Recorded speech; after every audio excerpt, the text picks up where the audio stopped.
Bismillahirrahmanirrahim. Assalamualaikum warahmatullahi wabarakatuh. Jumpa lagi dengan channel Eko Semansa. Hari ini kita akan belajar lagi tentang materi bahasa Inggris. Sebelumnya terima kasih yang sudah sering berkunjung, sering like dan subscribe di channel ini. Yang belum silahkan di subscribe karena konten ini selain mengandung materi pembelajaran juga mengandung materi yang berisi kreativitas guru dan murid-murid. Sobat-sobat pembelajar semua dimanapun kalian berada, semoga semuanya dalam keadaan sehat, walafiat, dilimpahkan rahmat dan rezeki oleh Allah SWT. Amin. Hari ini kita akan belajar tentang analytical exposition text. Apa itu text analytical? Analytical exposition di dalam pelajaran bahasa Indonesia disebut juga teks argumentasi. Berikut materinya.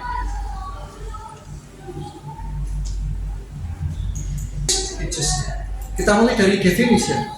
Untuk definisinya, teks analytical merupakan teks yang di dalamnya memuat pendapat penulis dan fokus kepada analisa secara mendalam dan eksplanasi atau penjelasan tentang topik yang sedang dibahas. Teks ini bertujuan untuk menjelaskan pendapat atau argumen tentang sesuatu secara logis atau secara sederhana, secara singkat. Definisi dari teks analytical adalah teks yang berisi pendapat penulis yang diperkuat dengan argumen, data, fakta untuk meyakinkan orang lain bahwa pendapatnya adalah benar, atau untuk meyakinkan pembaca atau orang lain bahwa sesuatu itu perlu mendapat perhatian karena penting. Next. Untuk tujuan dari teks analytical atau dalam bahasa Indonesia adalah teks argumentasi adalah to state that something as the case, untuk menyatakan bahwa sesuatu itu merupakan suatu kasus. Suatu kasus artinya hal itu penting untuk mendapat perhatian, atau bisa juga tujuannya adalah to state the importance of a specific topic, untuk menyatakan pentingnya suatu topik yang sedang dibahas. Untuk strukturnya ada 3, yaitu thesis, arguments, dan reiteration atau conclusion. Thesis merupakan pendapat penulis. Dalam hal ini, penulis menyajikan atau mengusulkan pendapatnya atau sudut pandangnya terhadap suatu topik, terhadap suatu tema. Kemudian untuk memperkuat atau mengelaborasi tesis, mengelaborasi pendapat penulis perlu menyampaikan beberapa argumen. Argumen di sini merupakan reasoning, alasan-alasan yang digunakan oleh penulis atau pengarang dari teks analytical untuk mensupport atau mengelaborate atau untuk memperkuat dari pendapatnya tersebut atau memperkuat tesis. Teks ini atau teks analytical akan diakhiri dengan yang namanya reiteration atau kita kenal dengan conclusion. Conclusion atau kesimpulan merupakan pernyataan ulang dari tesis atau pendapat penulis. Jadi di akhir teks, di akhir paragraf, di akhir teks nanti, penulis akan menyatakan kembali tesisnya untuk memperkuat dan meyakinkan orang lain bahwa pendapatnya benar. Language features, ciri-ciri kebahasaan. Ciri-ciri kebahasaan dari teks analytical yang pertama adalah simple present tense, kemudian penggunaan causal conjunction atau kata hubung sebab akibat, kemudian penggunaan relational process, penggunaan kalimat compound dan kompleks, kalimat majmuk. Kita mulai dari penggunaan simple present tense. Bagaimana kita ketahui bersama, simple present tense menggunakan verb 1 atau verb S. Yang suka verb S adalah he, she, it, subjek yang lain menggunakan verb 1. Kita lihat contohnya. Some people throw their rubbish anywhere. They are ignored with the environment cleanliness. Throw di sini menggunakan verb 1. Kemudian they are yang saya ketik italize atau cetak miring adalah merupakan to be dari simple present tense. Di mana to be simple present tense ada is, am, atau are. Kemudian penggunaan causal conjunction. Di dalam teks analytical, karena di situ dipaparkan beberapa argumentasi dari penulis, maka ada hubungan sebab akibat di dalam rangkaian kalimat, di dalam paragraf-paragraf, di dalam teks analytical. Contohnya penggunaan kata because of, since, due to, as a consequence of, dan sebagainya. Untuk because dan since artinya sama, yaitu sebab atau karena. Di mana bedanya dengan penggunaan because of dan due to yang sama-sama berarti sebab. Untuk because dan due to itu dibedakan. Kalau because dan since satu kelompok yang sama menggunakan subjek dan predikat. Artinya kalau kita menggunakan because dan since, di belakang mereka, di belakang because atau since, kita gunakan subjek dan predikat. Sementara kalau kita menggunakan because of atau due to, yang walaupun artinya sama yaitu karena atau sebab, because of dan due to diikuti oleh noun atau kata benda. Contohnya misalnya, many girls like Najwa because she is beautiful. Saya ulangi, many girls like Najwa because she is beautiful. Kalau kita menggunakan because of, yang semula because tadi diikuti oleh Najwa subjek, beautiful adalah predikat, nanti kita rubah menjadi noun. Jadi menjadi many girls like Najwa because of her beauty.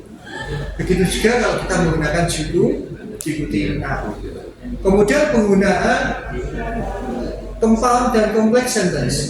Untuk kalimat compound dan complex sentence itu adalah kalimat yang terdiri dari dua atau lebih independent clause yang terhubung dengan coordinating conjunction seperti dan, tetapi, atau dan atau plus. Contoh, my parents want me to become an IAS officer, but I want to become a teacher. Orang tua saya ingin saya menjadi petugas IAS, tapi saya ingin menjadi seorang guru. Contoh yang lain, penggunaan never dan nor. We have never been to Dubai, nor have we ever been to India. Kita belum pernah ke Dubai maupun ke India. Contoh untuk menggunakan kalimat kompleks, di mana definisinya adalah kalimat yang menggabungkan satu independent clause dengan setidaknya satu dependent clause. Jadi gabungan independent clause dan dependent clause. Untuk materi dependent clause dan independent clause akan saya bahas tersendiri di konten berikutnya. Jadi jangan lupa teruslah update di dalam channel Ecosman saya. Contohnya adalah, although it was raining, they decided to go for a walk. Meskipun hujan, mereka memutuskan tetap berjalan. She studied hard because she wanted to ace the exam. Dia belajar giat karena dia ingin lulus ujian. Berikutnya kita lihat contoh dari teks analytical exposition text. Contohnya di sini saya mengambil dari referensi Google. Contohnya adalah learning English through music. Jadi belajar bahasa Inggris melalui lagu. Bisa kita baca secara. Jadi di sini di paragraf 1 penulis menyampaikan tesisnya di bagian mana? Ya. Jadi tesis dari penulis adalah di paragraf pertama, di kalimat yang pertama. The first sentence of the first paragraph. Learning English through music and songs can be very enjoyable. Belajar bahasa Inggris melalui musik dan lagu dapat sangat menyenangkan. Ini merupakan pendapat penulis atau tesis. Untuk meyakinkan orang lain bahwa pendapatnya tersebut adalah benar, maka kita harus sebagai penulis atau pengarang teks itu memberikan beberapa argumentasi untuk mengelaborasi tesis tersebut. Argumen yang pertama adalah firstly the song stuck in my head. Di sini argumen ini untuk mengelaborasi atau memperkuat tesis dari penulis bahwa belajar bahasa Inggris bisa melalui stuck in my head, artinya dengan sering mendengarkan lagu, pendengar lagu tersebut akan terngiang-ngiang dari lirik-lirik lagu yang telah didengarkan. Misalnya kita mau belajar bahasa Inggris lewat lagu, artinya karena kita menyukai dengan sering mendengar lagu-lagu tersebut akan stuck in my head atau in your head. Untuk argumen yang kedua, secondly, songs in general also use simple conversational language with a lot of repetition, which is just what many learners look for sample text. Artinya, untuk belajar melalui musik atau lagu, disebabkan di sini penulis memaparkan alasannya, yaitu secara umum lagu-lagu menggunakan lirik-lirik yang memakai bahasa-bahasa percakapan sehari-hari, sehingga akan mudah dipelajari.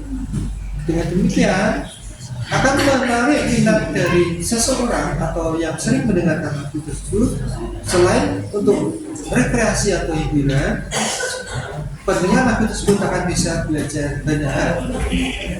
Kemudian kita lihat argumen berikutnya. Kita lihat, furthermore, lebih lanjut atau lebih jauh lagi, song can be appropriated by listener for their own purpose. Jadi mendengarkan lagu itu oleh orang yang berbeda akan memiliki tujuan berbeda.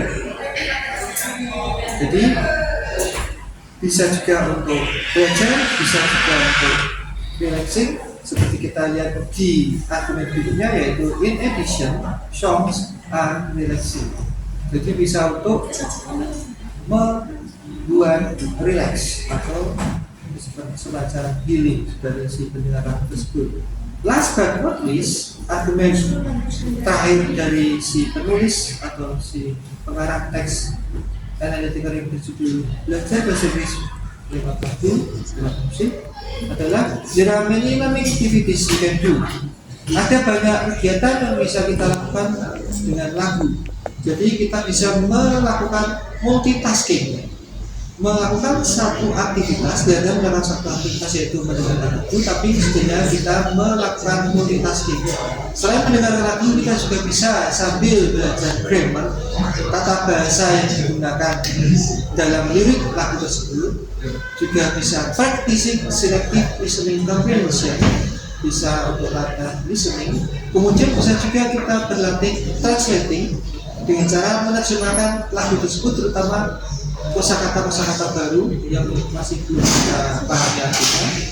Learning vocabulary dengan mentranslate atau menerjemahkan secara otomatis akan memperkaya kosakata kosakata kita.